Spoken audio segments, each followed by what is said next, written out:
اعوذ باللہ من الشیطان الرجیم بسم اللہ الرحمن الرحیم۔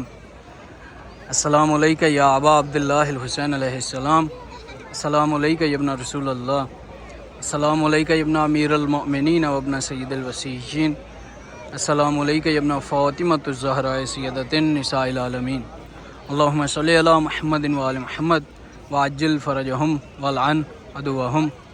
مومنین کرام، آپ تمام کی جانب سے نائب زیارت ہوں اور آپ تمام کے لیے دعا گو ہوں کہ مولا آپ تمام کی دعاؤں کو اپنی بارگاہ میں قبول و منظور فرمائے اور آپ تمام کو جلد از جلد اذن زیارت کربلا عطا فرمائے۔ اللہم صلی علی محمد و آل محمد وعجل فرجہم والعن عدوہم۔ مومنین کرام، جیسا کہ میں نے آپ کو پہلے بتایا تھا کہ بہت جلد آپ کو بین الحرمین کی مکمل تاریخ کے بارے میں بتاؤں گا، تو آج انشاءاللہ ہم آپ کے ساتھ مکمل تاریخ بین الحرمین کی ہسٹری وہ شیئر کریں گے کہ بین الحرمین کب بنا، کس کے دور حکومت میں بنا، اور بین الحرمین بننے سے پہلے یہاں پہ کیا تھا، اور انشاءاللہ ویڈیو کے آخر میں کچھ پرانی جو کربلا کی تصویریں ہیں وہ بھی آپ سے میں شیئر کروں گا۔ ابھی آپ تمام سے گزارش ہے کہ ویڈیو کو آخر تک ضرور دیکھیں۔ بین الحرمین کو آپ آج جس شکل میں دیکھتے ہیں کہ دونوں جانب درخت وغیرہ لگے ہوئے ہیں اور نیچے پتھر وغیرہ لگے ہوئے ہیں، پہلے زمانے میں بین الحرمین اس طرح کا نہیں تھا۔ میں آپ سے تصویریں شیئر کروں گا انشاءاللہ آخر پہ ویڈیو کے، آپ خود دیکھیے گا۔ پہلے زمانے میں بین الحرمین میں جو ابھی کی حالت ہے یہ اس طرح نہیں تھا۔ پہلے یہاں پہ لوگوں کے مکان ہوا کرتے تھے، دکانیں تھیں، ہوٹل تھے، یعنی کربلا کے دوسرے اس وقت جو محلے ہیں بالکل اسی طرح اس جگہ پہ بھی ہوٹل وغیرہ ہوا کرتے تھے، اور دونوں حرموں کو ملانے کے لیے صرف ایک گلی جو ہے وہ تھی، یعنی اس گلی سے آپ گزر کے مولا عباس کے حرم سے مولا حسین بادشاہ کے حرم میں جا سکتے تھے، یا حسین بادشاہ کے حرم سے مولا عباس کے حرم میں جا سکتے تھے۔ اور پھر صدام کی دور حکومت میں صدام حسین، جسے آپ جانتے ہیں دشمن اہل بیت تھا، اس کے دور حکومت میں بین الحرمین کو بنایا گیا، یعنی حرموں کو توسیع دینی تھی، تو اس نے یہ منصوبہ اپنے دور حکومت میں پاس کیا۔ بین الحرمین کی جو لمبائی ہے وہ تقریباً 378 میٹر ہے۔ سن 1993 ہجری کو عراق کے وزارت اوقاف نے عراق میں موجود اتباعت عالیات کو اپنے کنٹرول میں لیا، اور سن 1400 ہجری کو ان مقامات کی مرمت اور توسیع یعنی ان کو بڑا کرنے کے حوالے سے جو ہے ایک ٹیم تشکیل دی گئی۔ یہ آپ ابھی بھی دیکھ سکتے ہیں بین الحرمین میں ایک عالم دین ہیں محمد طباطبائی، ان کی آج بھی بین الحرمین میں قبر موجود ہے۔ اسی طرح پہلے بھی مکان وغیرہ اور ہوٹل وغیرہ یہاں پہ ہوا کرتے تھے، جن کو صدام کے دور حکومت میں گرا دیا گیا۔ صدام نے محرم 1984 کو کربلا میں یہ اعلان کیا کہ حرموں کی توسیع اور انہیں آپس میں ملانے کے لیے کئی ملین عراقی دینار جو ہیں وہ مختص کیے جائیں گے۔ اس کے بعد یہاں پہ موجود عمارتوں اور زمینوں کو خریدا گیا، اور حرمین کی توسیع اور بین الحرمین کی تعمیر کے لیے ایک بڑی رقم جو ہے وہ حکومت نے کربلا کے گورنر کو دی، جس کی قیمت تقریباً 10 ملین US ڈالر تھی۔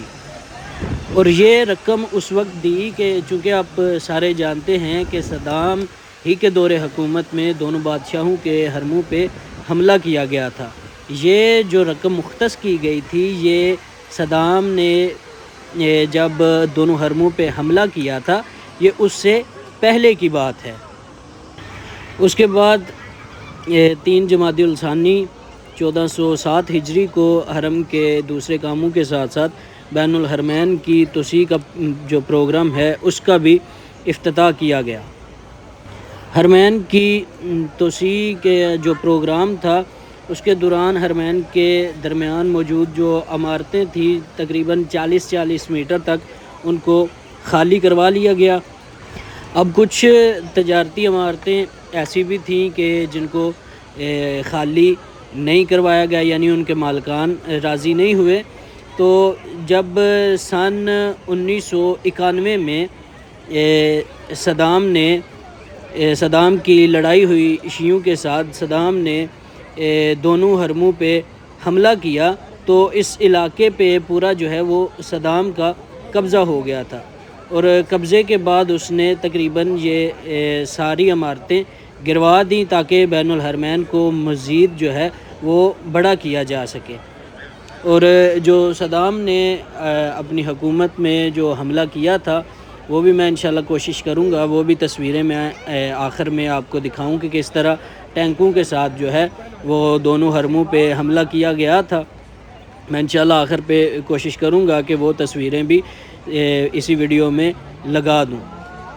اور جو حرموں کو نقصان پہنچایا گیا تھا اس کے آثار آج بھی مولا آپ کو اذن زیارت عطا فرمائے. آپ کربلا میں آ کے دیکھیں گے کہ آج بھی ان چیزوں کے آثار باقی ہیں. اس کے بعد سن 1994 میں بغداد کے جو شیعہ ہیں، آپ بین الحرمین کے دونوں اطراف میں جو درخت دیکھ سکتے ہیں، یہ بغداد کے شیعوں نے سن 1994 عیسوی میں یہ درخت وغیرہ لگائے تھے. اب یہ جو نیچے بین الحرمین میں آپ پتھر لگا ہوا دیکھ رہے ہیں، جب بین الحرمین کی توسیع کا پروگرام شروع ہوا تو ان پروگراموں میں ایک پروگرام یہ بھی تھا کہ بین الحرمین میں جو ہیں وہ پتھر لگانے ہیں. تو اس مقصد کے لیے سن 2010 میں عراق کی وزارت تعمیرات اور ہاؤسنگ نے تقریباً 25 ارب عراقی دینار کی لاگت سے اٹلی کے اعلیٰ کوالٹی کا سنگ مرمر مہیا کیا دونوں حرموں کو، اور یہ منصوبہ تقریباً 2013 میں جا کے جو ہے وہ مکمل ہوا. اور اس منصوبے میں سنگ مرمر کے ساتھ ساتھ زائرین کے آرام و آسائش کے لیے صاحبان اور بجلی کے حوالے سے، اس کے بعد واٹر کولرز اور CCTV کیمراز وغیرہ، یہ ساری چیزیں بھی شامل تھیں. اور بین الحرمین میں جو پتھر لگا ہوا ہے یہ پتھر اسی طرح کا ہے جس طرح کا سنگ مرمر مسجد الحرام میں لگایا گیا ہے. اور اس کی خصوصیت یہ ہے کہ یہ ماحول کو ٹھنڈا رکھنے کی خصوصیت کا حامل ہے. یہ تھی بین الحرمین کی مختصر سی جو ہسٹری میں نے آپ کو بتائی ہے. تفصیلی ویڈیو اگر میں بناتا تو ویڈیو کافی زیادہ لمبی ہو جانی تھی. آپ تمام سے گزارش ہے کہ اپنی دعاؤں میں یاد رکھیں. میں بھی آپ تمام کے لیے دعا گو ہوں کہ مولا آپ تمام کو جلد از جلد اذن زیارت کربلا عطا فرمائیں.